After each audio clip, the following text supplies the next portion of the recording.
Kids nowadays have a wide range of activities which occupy their time.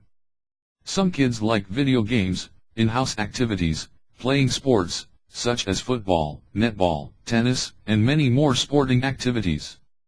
Yet some kids prefer more involving activities, such as woodworking and woodcraft activities.